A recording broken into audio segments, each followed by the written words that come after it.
Hello, everyone. Welcome to the YouTube channel of the European School of Theosophy and for our 2021 interview series. Before beginning, I would like to thank the team of the European School of Theosophy. Hello, everyone. As well, I'm sorry. Welcome to the YouTube channel. This always happens. I have corrected it. Anyway. Before beginning, I would like to thank the team of the European School of Theosophy, as well as Jan Nicholas Kind, the editor of Theosophy Forward, for their support and work. The shortest way to get to know someone is a story. Today, we will discuss about the book compiled by Dr. Agarwal and Pedro Oliveira and published in 2021 by the Olive Tree Publishing House, entitled Annie Besant's Life in India. We are here with Pedro Oliveira. Pedro joined the Theosophical Society in 1978. He has worked for it in several capacities. He served as the international secretary at the Society's international headquarters at Adyar, Chennai, India, from 1992 to 1996. He worked as education coordinator of the Theosophical Society in Australia, president of the Indo-Pacific Federation of the Theosophical Society, and as the officer in charge of the editorial office at the international headquarters. Oliveira has lectured extensively in many countries on the perennial wisdom, spirituality, mysticism, and comparative religion. He is the author of N. Siriran, A Life of Beneficence and Wisdom, printed by the Theosophical Publishing House Adyar in 2009. CWL Speakers, which is a book on the correspondence of Leadbeater concerning the 1906 crisis in the Theosophical Society. The book was published in 2018. And Annie Besant in India, to 2021, which we'll be discussing today. His articles have appeared in a number of the Society's international journals. Pedro, welcome, and thank you so much for being here and giving us the honor of your presence today. Thank you, Erica. I'm glad to be here. So, Pedro, I would like to ask you how the idea of the book came about. I know that the book has been compiled by you and Dr. Agarwal. Dr. Agarwal was a very special person. I would like to share now, before you comment on his work, a PowerPoint with his picture.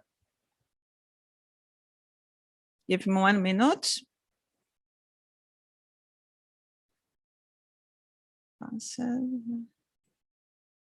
Right. This is Pedro's and Dr. Agarwal book, Annie Besant in India.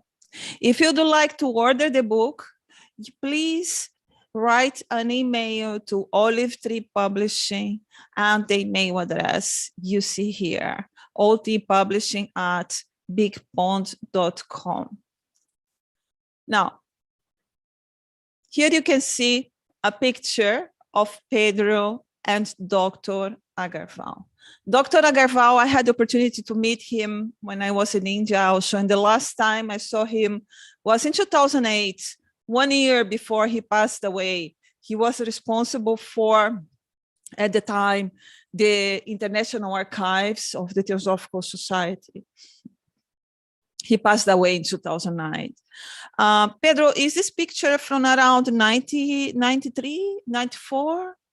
It was taken on the 21st of December, 1994. Yeah. When both of us were still alive. You were at the time International Secretary of the Theosophical Society, and I happened to have been living at the time also in the campus. So that's why I was able to to more or less know the date of the picture. Could you please talk a bit about, share with us a little about Dr. Agarwal, his work, and how the idea of compiling this project started? Yes, thank you, Erica. Dr. Agarwal was General Secretary. He had a degree in chemistry by Benares Hindu University, and he was General Secretary of the TS in India for 9 years. And after that, Mrs. Bernier invited him to come to Adyar because she wanted to start this project of this book about Dr. Annie Besant. According to her, the idea of this book came from Mr. Krishnamurti, and who told her that she should write a biography of Amma. Amma is a word, a Tamil word, which means mother. That's how he referred to Dr. Besant. And so Dr. Agarwal came to Adyar with his wife, a very devoted person, and he did a lot of research in the Adyar Library and Research Center in the archives, and he started gradually preparing this material, and he did a great deal of work. So this is during my first period of residence at Adyar from 1992 to 1996. When I came back in early 2009, his health was not that good, but he was still working on the project. I had to go to Europe for some speaking engagements. And in Europe, I got the news that he had passed away. And so when I came back, I went to the president and I offered to continue the project. What I did offer was that I could use his notes and produce a manuscript for her to work on, to have a look, and perhaps, and certainly edit it and so on. And and before I left Adyar in 2011, I had discussed with her the table of contents. She had approved the table of contents, and we agreed that we would keep in touch, and we did keep in touch by phone and email. And there was a theosophical, an Indo-Pacific conference in Bali at the end of October 2013. And then when I came with Linda down for breakfast, John Vorsterman, the national president of the TS in New Zealand, brought us the news that Radhaji had passed away in the night of 31st of October 2013. It was quite a shock to us and so on. I knew she was unwell. Anyhow, and of course, then when I went from Bali to Adyar with the USB, with the Word file of the book, most of the chapters, because I had planned to discuss with her. But then I couldn't discuss with her because she was not available at that time. And I came back to Australia, and then I continued to work gradually on the book. Dr. Agarwal was a very dedicated man. He is the author of a very important book in theosophical history called Buddhist and Theosophical Movements. His book belongs in every theosophical library in the world. And he did serious research about the impact of Colonel Olcott's work in Sri Lanka. It was called Ceylon at that time. And his book is very important. He also visited Buddhist communities in Southeast Asia. And he had very good contacts with the Mahabodhi Society. And he had a particular characteristic. He would send to all his friends the Vesak greetings every year. Yeah, very special. So it was an honor to work with him, and I hope that he's now aware that the book he worked for so many years is now published. Thank you, Pedro, for sharing such an important, I mean, Dr. Agarwal, I have met him and he was such a wonderful person, really. He's very much missed. So this is the book I would like you to see. This is a 590 pages book, and it's a book very well organized. It begins, of course, with a dedication to Radhaji, for Radhaji. I don't know, no, it's not showing. Radhaji was, of course, the past international president of the Theosophical Society, the 7th international president of the Theosophical Society. The book is contains, well,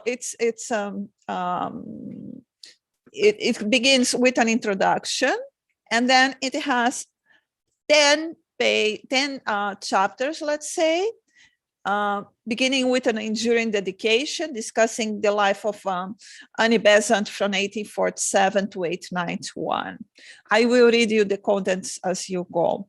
And it's very interesting because in almost every chapter, there is a timeline of the principal events highlighted in each chapter of the book. There is the epilogue, which is the 11th, and there are 3 appendices. The appendices are very, very important and informative because Appendix 1 presents Besant's diary of principal events in her life. It's like a timeline of the main events in her life. Appendix 2 contains all books and pamphlets written by Annie Besant. Very, very, very important source of research, also for the scholars. You have, in a concise way, everything that Annie Besant has written and published. And Appendix 3 focuses on Annie Besant and Judge's case. Today we will not have time to discuss the appendices. We will focus only on the contents. Pedro, I would like to begin asking as we're going to go through the contents of the book, the chapters. On the chapter, An Enduring Dedication, focusing on the years of Annie Besant from 1847 to 1891. What was that which you find most amazing and you would like to comment? Also, if I'm not wrong, I think in 1871, she attempted suicide, isn't it? Could you please comment this chapter for us and her attempts of suicide? Yes. That is basically Dr. Agarwal's condensation of her autobiography. Annie Besant said that we shouldn't write anything, try to write anything better than she, because Annie Besant had a very complete domain of the English language. So it's basically a condensation of her autobiography. And she had, when she was young, she had the opportunity to study with a very dedicated and knowledgeable English lady called Miss Marriott, who opened to her the doors of learning and so on.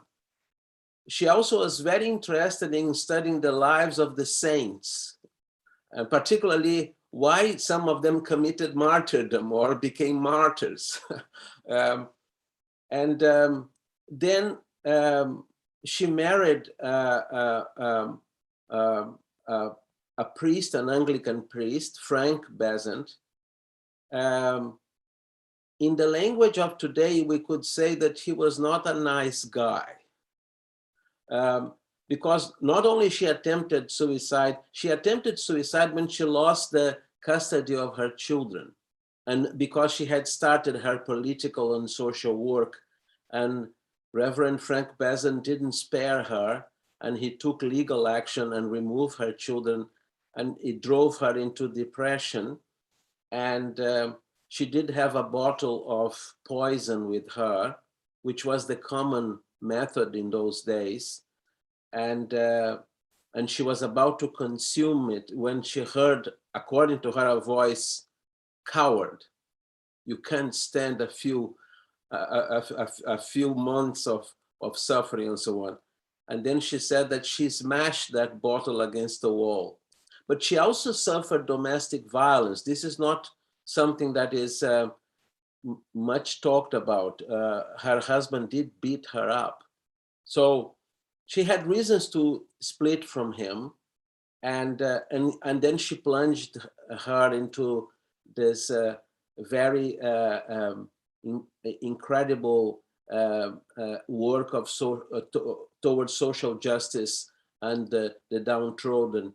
But there is another important passage in that chapter. She was involved with other ladies in the parish to organize parish events, and therefore she had access to the church building. And on one occasion, she entered this empty church and she climbed into the pulpit from where the priest or the vicar would deliver sermons. And she gave her own sermon to an empty church. And she said that made her discover her own power of oratory. It was a powerful experience for her. So, and then later on, she meets Charles Bradlaugh and she goes deeper and deeper into political work. She was arrested with him for publishing the American book, the English edition of the book, The Fruits of Philosophy, which described in details contraceptive methods. Now, can you imagine in Victorian era, a book describing in detail contraceptive methods? She was charged according to the laws of obscenity in England. And then when the trial came, one of the judges asked her if she was going to appoint a lawyer or a solicitor.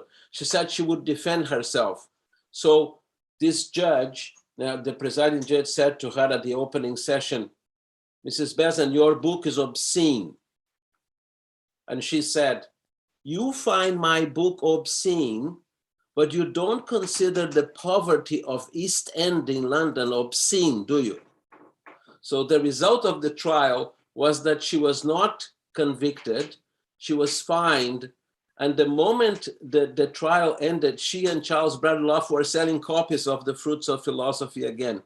So she was a very determined person, and she went through a lot of suffering in her life.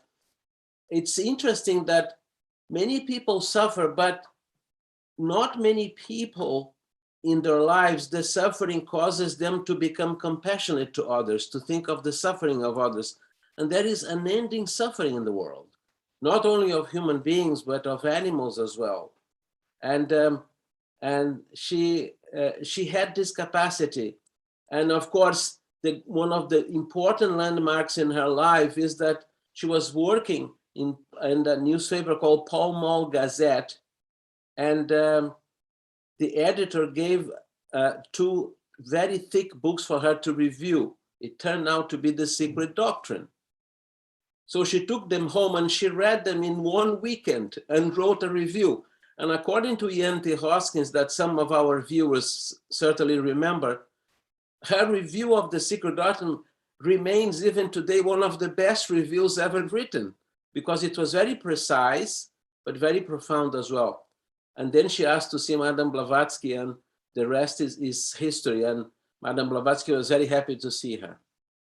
Yeah, well, as you know, I'm working on Lucifer also, and Madame Blavatsky, when Annie Besant joined, she was so thrilled, so happy. You find her praising Annie Besant so much on the page of Lucifer. It is amazing. And also supporting women at the time, for example, because women, they had no rights over their children. If they were separating, as Besant did, they would lose the custody of their children. And then Blavatsky was publishing poetry, protesting against such injustices, and of course in support for Besant, because she started doing that after Besant joined the Theosophical Society. So I have no doubt that the link between those 2 women, it was very strong. And then one more question regarding this period of her life. What was her relationship with Bernard Shaw? There are many rumors. They were in love with each other. You know about that.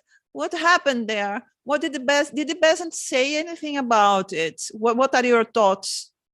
Yeah, she considered him as a friend, but Bernard Shaw belonged to a different category of men. He was a very famous writer, and he did have very clear romantic inclinations, right? Now, apparently Annie Besant was an attractive woman. And this was written by Bernard Shaw himself. Annie Besant, he wrote her a letter inviting her to live with him, to cohabit with him. I have a theory. If you ask a question to a wise person, you have to be prepared for self-demolition. And then she replied to his note with a full-page letter establishing the conditions of their cohabitation. And when he read that, he wrote back, "You are an impossible woman." So on the basis of that evidence of Bernard Shaw, I don't think that it was any physical relationship with him. But rumors exist, you know, rumors sell magazines, they increase the hits of websites and blogs. But I think George Bernard Shaw lost a good opportunity there. All right, then. Thank you, Pedro, for answering. Now, moving forward, the second chapter of your book, it focuses on the period from England to India, on this shift, on this change in Annie Besant's life. Could you please comment what you find most interesting and what you would like to highlight on this chapter of her life? Yes. Before she went to India, she only went to India in 1893. She arrived in Tuticorin in South India on the 16th of November, 1893. And in her first public lecture, there were 7,000 people. And there were no microphones, you know, no Zoom, nothing.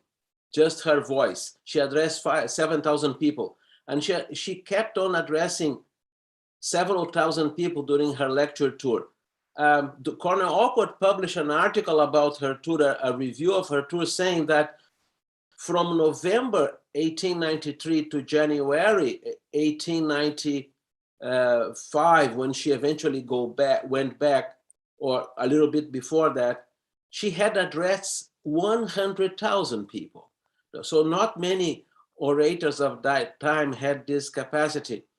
So that chapter focused on her work with HPB and in London. Eventually, she invited HPB to live in her own house in Avenue Road in London.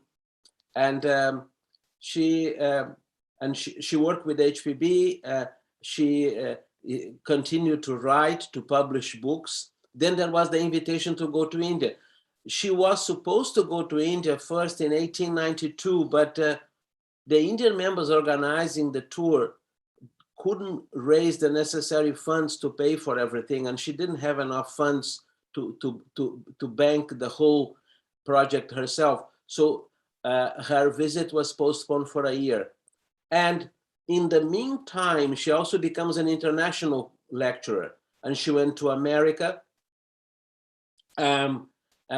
She traveled around Europe, of course, and then she went to America. She visited many lodges there, and eventually she goes to India. And of course, her relationship with India is a chapter apart because it made a profound impact in her. She actually said that she remembers something from that kind of culture and religion and so on.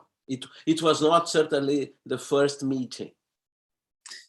She felt a deep connection, isn't it? During the first Parliament of World Religions, she met an Indian there that it seems that he was influencing her somehow. Is that so, or am I doing any mistake here? No, yes. she did met him. If I remember correctly, his name was either Chandra Kirti or some such Sanskrit name. He was a very active member of the TS in India. He was there. He was one of the delegates from India to the Parliament of Religion. But before I conclude this, Joy Mills many years ago told us a very interesting story, because Radhaji had decided to publish the 2 lectures that Annie Besant delivered at the World Congress, the World Parliament of Religion in 1893. And it's a little booklet. It is in the catalog of TPH called The Universal Law of Life. And then there were thousands of people waiting for Annie Besant's lecture. And one of the organizers addressed the people saying, there must be some mistake here, because probably you really meant to go to the next auditorium where a Baptist minister is going to speak. So if those of you who want to, you are wrongly seated here, you just follow me. Just 4 people followed him. The 1,000 or more than 1,000 people stayed there because they wanted to listen to her. And there are many rumors and many stories surrounding this Indian member. Surprisingly, of all people, Bertrand Keatley, who was one of the responsible for publishing The Secret Doctrine, a very, very committed theosophist, pupil of HPB and so on. He became a kind of pupil of this Indian member, and for some years he lived in India, right? So the rumors were obviously generated by those who wanted to portray Annie Besant as a weak and uncertain woman. But if you read this book, I admit it's too long. You know? Sometimes I ask myself, what is the karma of writing a very long book? I don't know. I'll have to meditate on that. But if you read this book, she's nothing of the kind. She was full of initiative. She was full of discernment. She probably made some mistakes in her life. Everybody does. But if the saying is true that a tree is known by its fruits, the fruits of her work are the strengthening of the Theosophical Society and a vast dissemination of theosophy. She actually said, when she started the series of theosophical manuals, that some people had complained that our literature was too expensive, so she wanted to bring out smaller books. And then she said in that foreword, she said, theosophy is not only for the intellectual or for those who can buy expensive books. She said, theosophy is for all.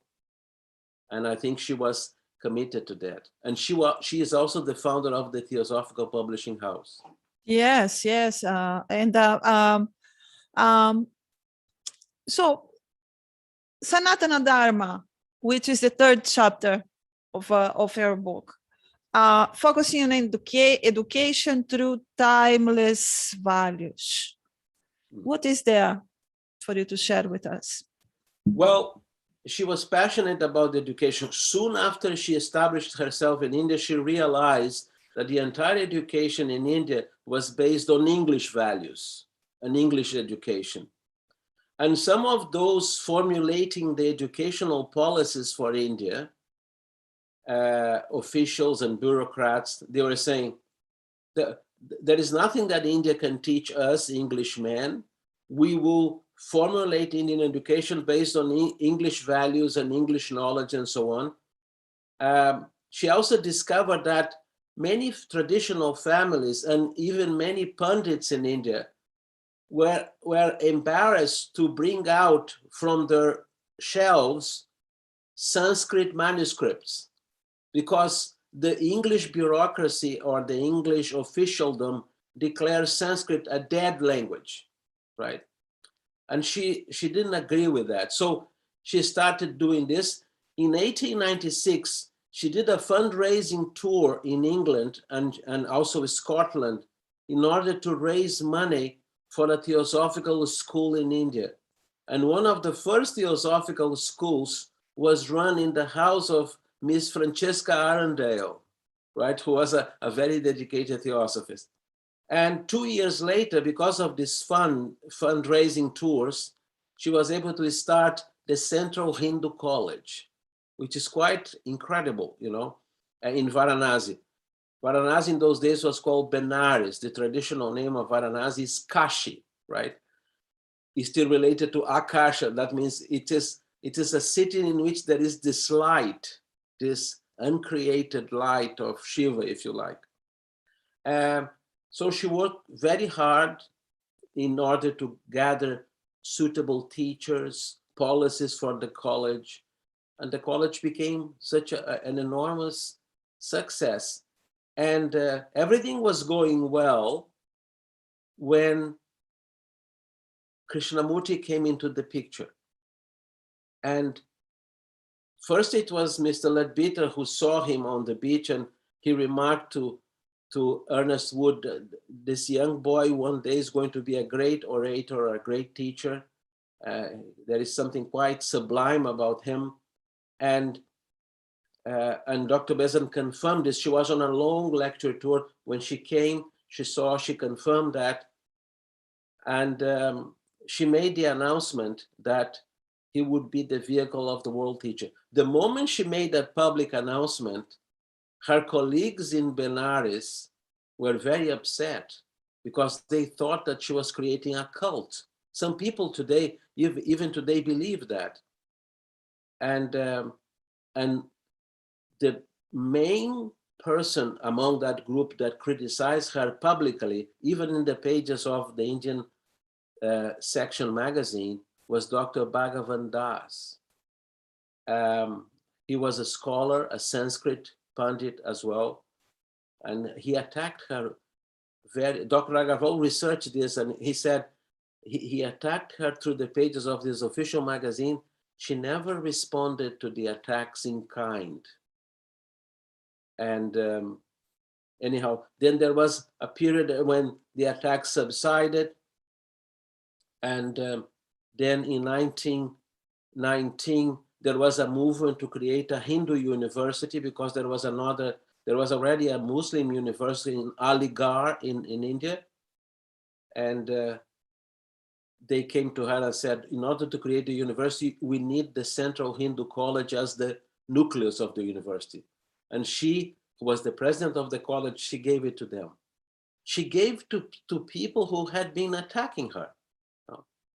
And then she started her own educational project. She created the Society for Promotion of Education in India. She created almost 50 schools, not her personally, some of them inspired by her. And it was quite outstanding. She really believed in education. And for her, you cannot have Indian education without an understanding of what the word Dharma is. Right? And she tried to do that. I found very interesting your comment on Bhagavan Das, because you have published in your book also some very some unique pictures, photographies that they have never been published before. And then there is a picture here of Dr. Bhagavan Das carrying Annie Besant's ashes. How that relationship evolved, considering he was criticizing her so much? What changed? Yes.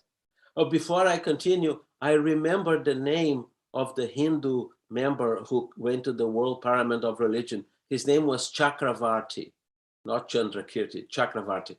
And Thank you.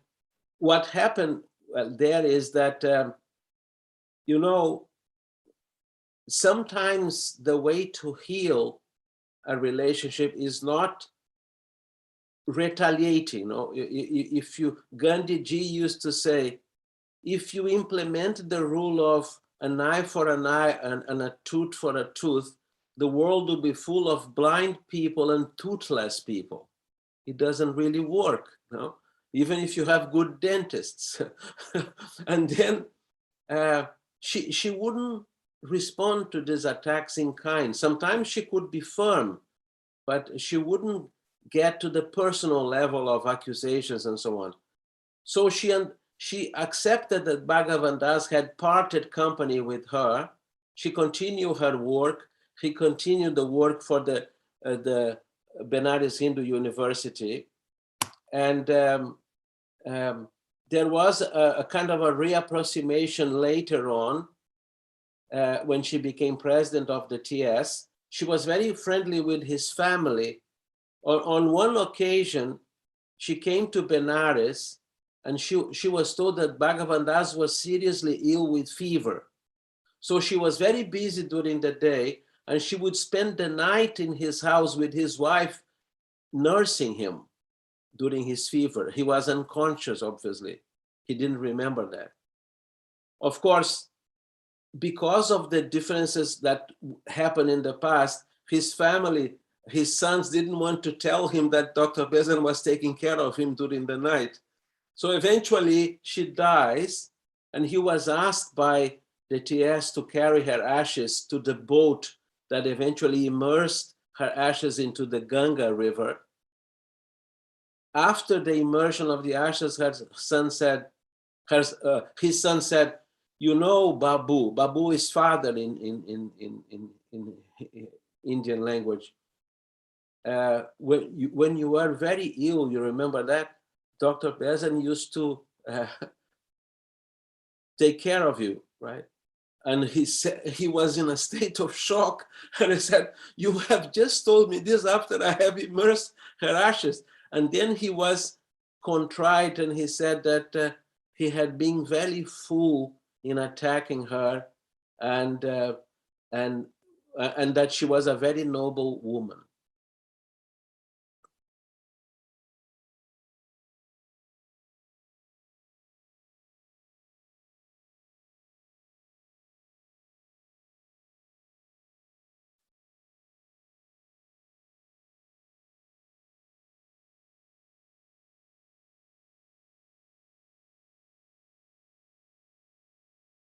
I don't have sound. I can't hear you. And you tell me that after half an hour I'm speaking only. Okay, so I would like to remind, thank you, Pedro, for commenting on Dr. Bhagavan Das. I would like to remind everyone that I'm here with Pedro Oliveira discussing a new book that has been released this year, co-compiled by Pedro Oliveira and Dr. Bhagavan Das. The book is entitled Besant in India, and it was published by Oliveira Publishing. If you would like to order, you can see the email of Oliveira Publishing here. I will be including below in the YouTube video the link to the email address, so you can contact and order this amazing book with very informative and very interesting for whoever is interested in knowing more about the life of this social activist, this theosophist, this woman who had an amazing personality and did so much for England, for India, for Theosophical Society, and for Theosophical Society in general. Now, Pedro, in the 4th chapter, you already mentioned, I think, some of her work as president of the Theosophical Society in India, and also you already mentioned Krishnaji and the word teacher movement. I'm not sure you would like to say anything else, which is the 5th chapter, about her relationship with Krishnaji and how it evolved when, for example, Krishnaji closed the order of the Easter Star, and then he left the campus. How her relationship with Krishnaji went on after that period? Well, I did mention that he was discovered by C.W. Leadbeater in 1909, and Dr. Besant corroborated the discovery, and they realized that they needed to organize a movement for that. That caused controversy within the TS. Rudolf Steiner didn't accept that. Bhagavan didn't accept that, among others, but they pressed on. And later on, there was a custody battle between Krishnamurti's father and Annie Besant in the Madras High Court. By that time, Nityananda, his brother, and Krishnaji were in Europe for their education. Anyhow, eventually, he realized that he didn't want to be part of this kind of movement, expectant movement, you know, and because people had an idea of what a world teacher would be. Dr. Besant was so involved in this that she brought him at Adyar into a room where a number of TS leaders were there, and she said, "Do you accept us as your apostles?" And Krishnamurti said, "No, I won't accept anybody except you," because of his love for Annie Besant.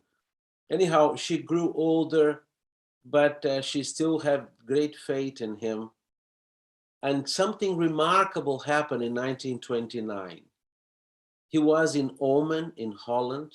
There was the camp, during the camp in August, 3rd of August, during the camp, he announced the dissolution of the Order of the Star. Obviously, he must have discussed it with Dr. Besant beforehand. After the camp was over, a reporter from Reuters came to her and said, "Dr. Besant, you have discovered this young man. You have educated him. You have nourished him. You have sent him to Europe. You have given everything you could to him. And now he has destroyed everything you had believed in. How do you respond? Remember my theory, which I told you beforehand. When you ask something from a wise person, you can predict the answer, right? Because the mind of a wise person doesn't function within the parameters of our conditioned mind. So when this reporter asked that question, she looked at him and she said, "I feel inclined to sit and listen rather than to pass judgment on the actions of whom I consider by far my superior." And if you look at the photographs of that historical period, before 1929, she always sat with him in front on the dais. After 1929, she, being the president, sat in the audience.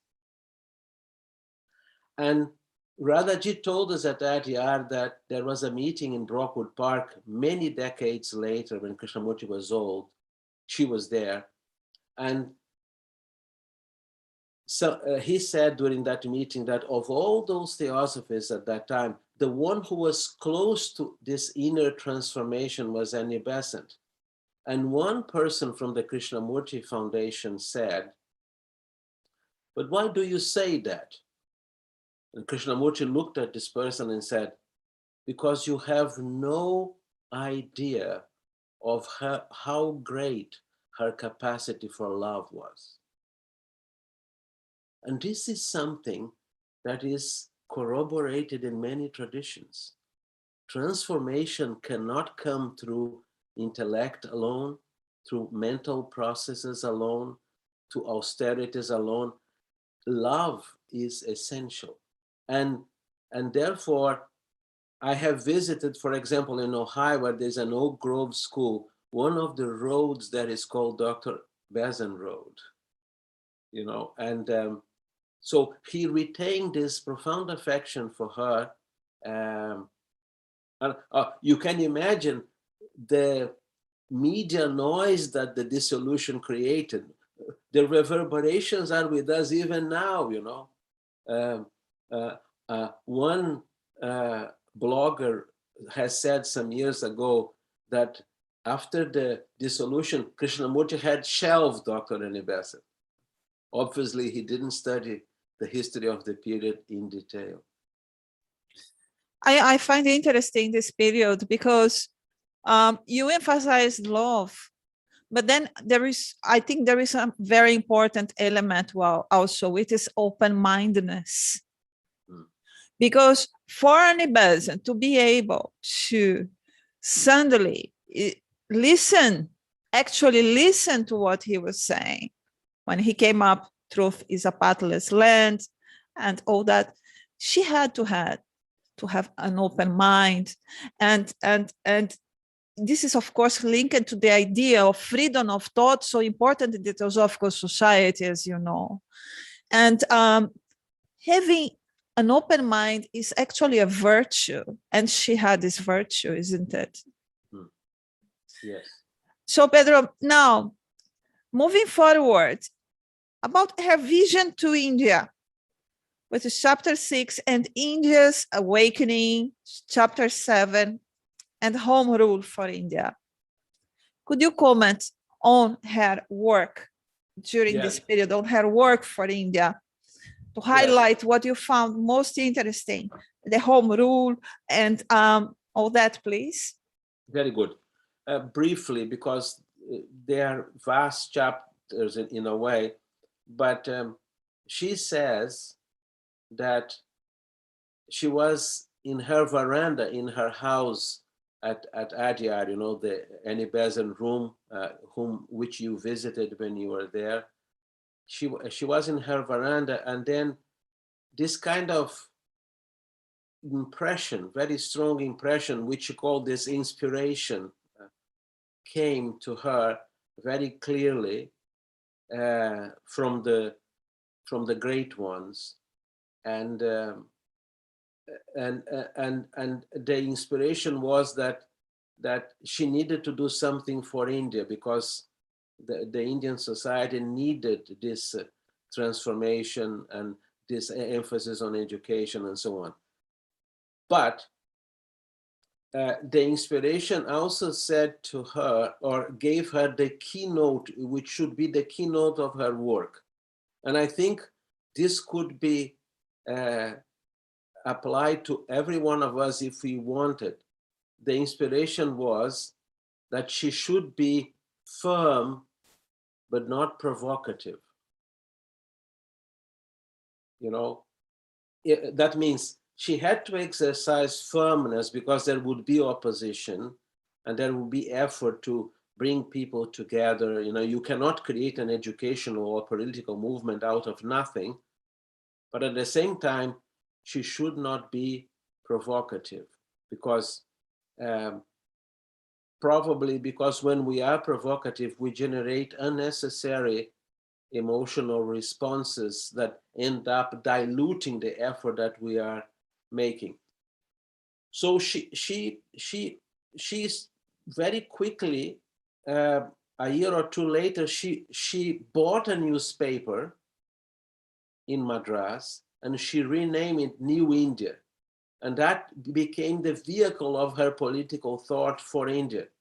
And she invited other people to write articles and so on. She developed a team together, right? And she, of course, when she started making this political noise through her newspaper and through her lecturing and visits, the head of the Madras presidency, the person in charge, decided to arrest her and send her to Uttakamand in the Nilgiri Hills. And she didn't go alone. She went with B.P. Wadi, who was at that time a member of the TS at Adyar, and George Arundale. George Arundale wrote later that she was quite depressed there, because, you know, she was an active woman, and she was interned for 3 months. Now, if you open the book in the middle where the pictures are, you will see 2 pictures of when she was released from internment and the crowds that awaited her in Madras.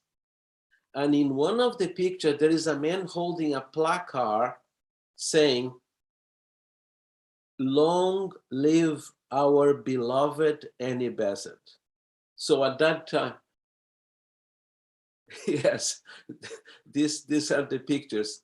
And you can see the amount of people on the streets, and you cannot just regiment this, you know. It was Thousands of people were expecting her to exactly, be free.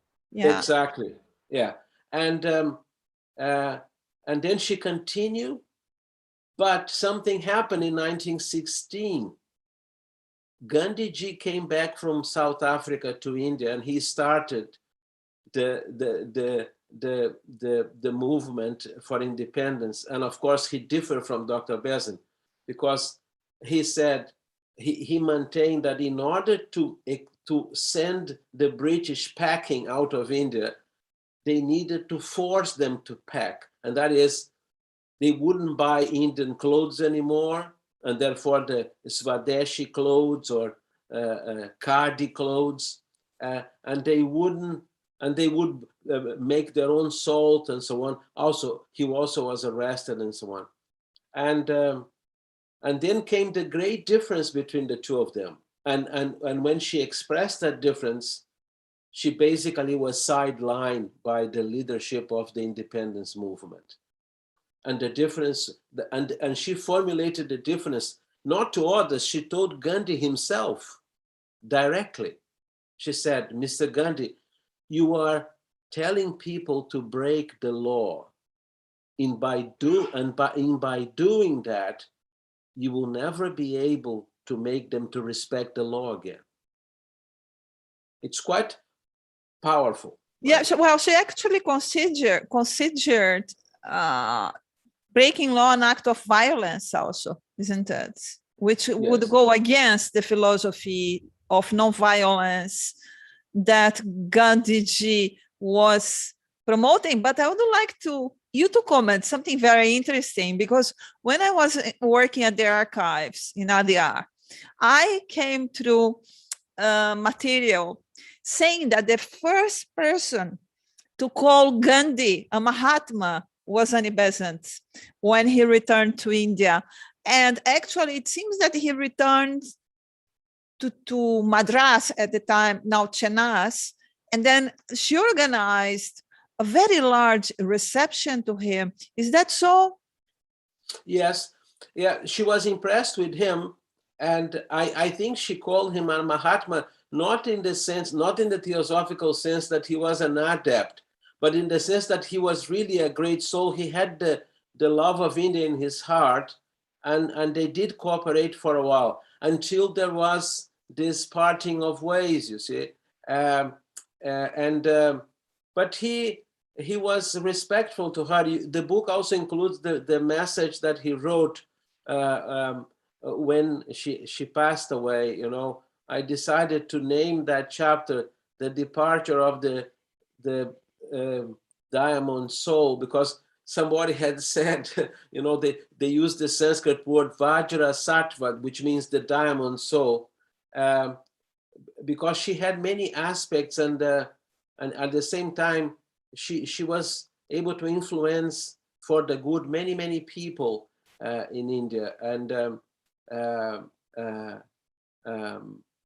I was traveling with a young college student from Bombay to Pune in 1996 or something, and on the train, and I mentioned to this person that I work for the Theosophical Society. She said, I know that. That's the Annie Besant Society. We have studied that in our history books. So she's very well known. Other authors and academicians in India believe that she was really shelved by the independence movement. But the interesting thing is, the causes for which she was working and fighting at that time remain still in need of attention in India. For example, somebody told her that in a particular village, a father would marry his 9-year-old daughter. So she went to that village, and she basically called the man a brute.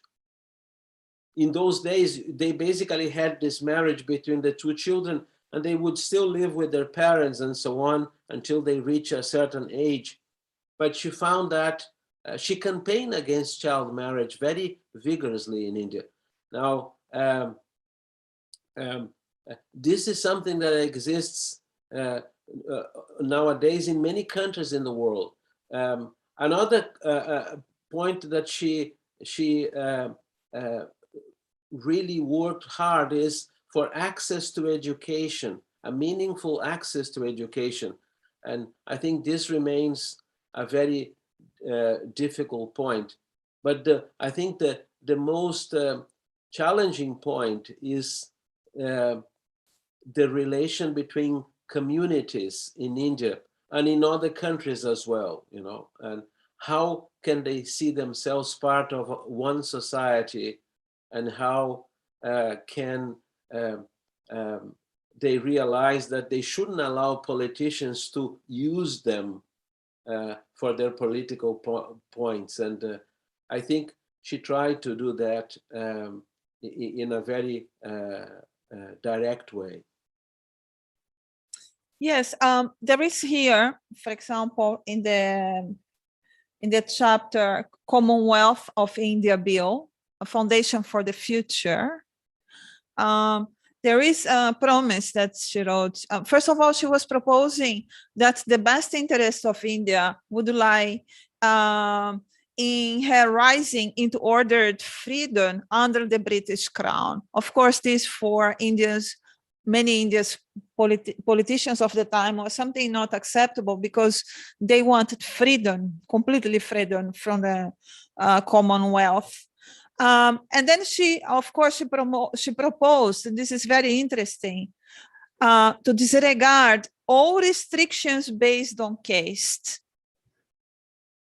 And then the point that you mentioned, very important, not to marry my sons while they are still minors. So she was promoting and actually the idea that children should not get married at the time, of course. Yeah, to educate my wife and daughters, because women, they were not receiving education at the time. They were not allowed many times even to learn how to read and to write. And to ignore, here you see the first object of the Theosophical Society, all colors distinction in social and political life. So her work was truly amazing. To close, Pedro, because we could be many hours discussing all of that, and we have soon, it will be 1 hour we are talking. I would like you to comment on when she was elected president of the National Congress of India, her work during that period and the last years of her life. Yes, she was elected to the national as president of the Indian National Congress in 1917, and Gandhi ji was present there, and she was unanimously elected. And she did use that capacity to start working the groundwork for a future Indian constitution. But again, she and Gandhi ji had different views about that. She traveled extensively. She influenced a whole new generation of young activists. She had an enormous impact on them, you know, because one of them wrote after she passed away that she never allowed herself to feel defeated when she lost a political battle. She would regroup and continue to work, you know. And many people recognize her work. After her internment was over, she continued the activities of New India journal or newspaper. Again, as I said, she also traveled extensively. There is a very interesting incident, which the book also narrates. This is particularly of interest for those who have Buddhist leanings. She was in Calcutta lecturing when some government officials of Burma came to Calcutta to get some relics from the Buddha from some Buddhist monks. There was an arrangement there, so they wanted to take those relics to Burma, either to create a stupa or something like that. And she was invited to be present at this ceremony. And of course, she was a clairvoyant, so she could see what was happening. And of course, the relics were in a very large round urn. And she said, when they opened the urn, she said, certain colors started emerging from it, and they filled the room, and they filled the building, and they filled the neighborhood. And she said, and those were the colors of the aura of the Buddha, for example, which Corner Awkward included in the Buddhist flag in Ceylon. So she said that while the others were discussing political and administrative formalities, she was completely absorbed in this. She said it was a palpable spiritual influence. And mind you, the Buddha died 25 centuries ago. So it's something that touched her very deeply. And I mentioned already the dissolution of the Order of the Star, and then of course her health declined. Her last lecture for the convention of the TS happened in 1930. And she opened the lecture, mind you, with the statement, the greatest danger before the Theosophical Society is the crystallization of thought. By that time, many people had dismissed her as an old lady, you know, what we could use, for example, in English language in a technical term, gaga. Now, she was not gaga. Her consciousness and her mind were active. And then somebody noticed that she had employed as a cook at Adyar a man who had been a convict. Now, even today, to get a job as a former convict is not easy. Just imagine a century ago. So this person, quite surprised, came to her and said, Dr. Besant, I hear that you employed a convict, a former convict, as your cook. And she said, yes. He has been working with me for 25 years, and that speaks well both for him and me. So she was putting in practicing, walking the talk, that caste differences don't really matter, you know. And then her health declined even further. In 1930 or 31, during the birthday of Sri Ram, who was her private secretary at the end of her life, she wrote him a card, and instead of calling him Sri Ram, she called him Sri Rama, because it's part of the Hindu tradition, Lord Rama, an avatar of Vishnu, Sri Rama. And the only thing she wrote under that is endeavor to the end. So there is a Latin expression, initere ad finem. Where do we find this capacity to endeavor until the end? And she was doing. And before she died, she gave Sri Ram some money, and she said, please start some work for the poor and the sick. And that work continued from 1933 until now at Adyar. Dozens of children got uniform and school fees. People got dental treatment, medical treatment. And Radhaji in her office once told me, she said, Annie Besant told my father, there is a hand guiding the society. I just listened. What am I to say about that? And then she looked at me and she said, that hand is still here.